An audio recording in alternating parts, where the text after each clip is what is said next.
ให้เธอข้างกายไม่รู้สุดเส้นทางเมื่อไรหรือจะเป็นยังไงแค่เพียงตอนนี้เก็บเกี่ยวทุกอย่างที่มี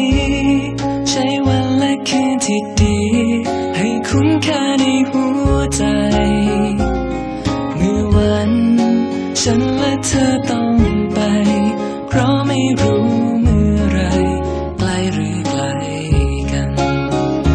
เราจะมีเวลาที่แสนดีในวันที่เงียบเหงาเราจะมีเรื่องราวให้ฝันดีในบางคืนที่มันนอนไว้เมื่อวันพรุ่งนี้ถ้าไม่ได้พบกันเก็บสิ่งเหล่านั้นของวันที่เคยสดใสถ้อยคำและท่วงทำนองของใจแม้ไม่เคยมากมายเท่าไรก็ตามวันพรุ่งนี้ถ้าไม่ได้พ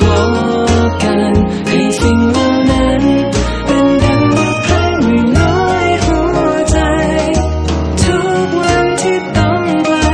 เราจะได้พบกันไหมอย่างที่ใจต้องการ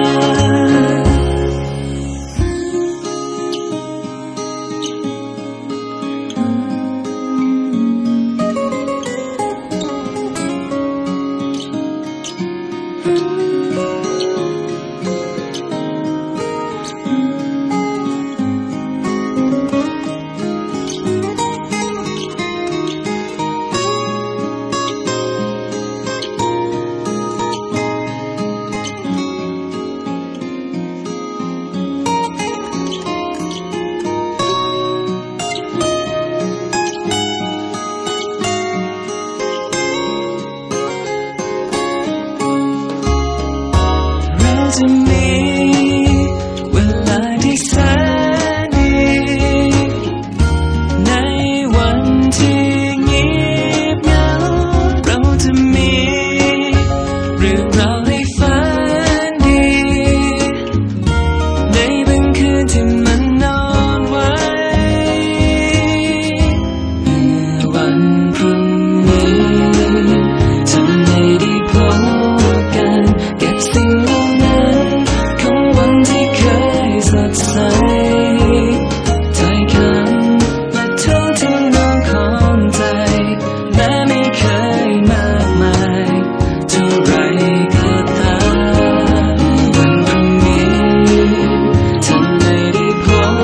บกันให้สิ่ง